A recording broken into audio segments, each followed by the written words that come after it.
I found a hidden room in my new apartment. I should have left it alone.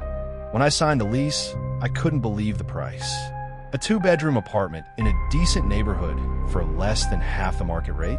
The landlord said it had been vacant for a while. Something about the last tenant moving out unexpectedly. I should have known then something was off. I moved in a week later.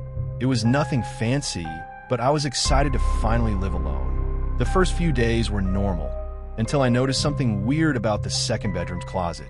The back wall looked uneven, like a board had been placed over something. Curiosity got the better of me. I pulled at the wood and, with some effort, pried it off. Behind it was a small, square hole. A tunnel almost, maybe 2 feet high. It was pitch black inside, but I could feel cold air drifting out. Against my better judgment, I grabbed a flashlight and crawled in. The tunnel was lined with cement. It went on for maybe 10 feet and then opened into a tiny room no bigger than a walk-in closet. The walls were covered in what looked like children's drawings, scribbles of people with hollow eyes, stick figures with red smudges, and one word scratched over and over again. Don't look. I turned to leave, but noticed something in the corner. A small box.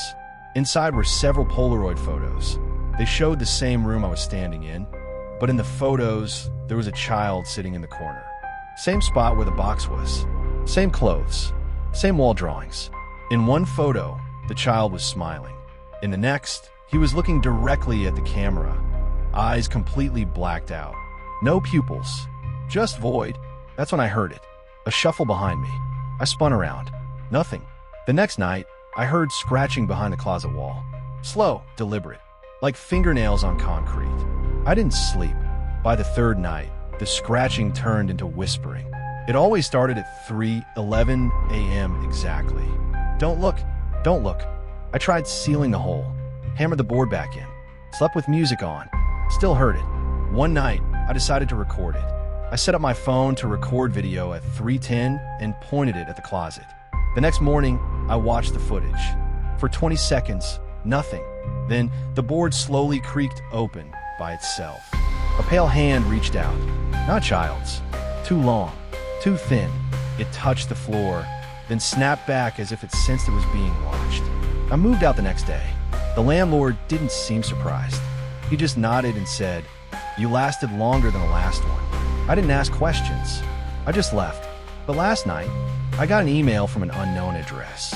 No subject, no message, just an attachment. One photo of me, sleeping, in my new apartment. Back into Next Pointing Right. If you enjoyed this creepy story, don't forget to like, subscribe, and hit the bell. More true horror tales are coming soon.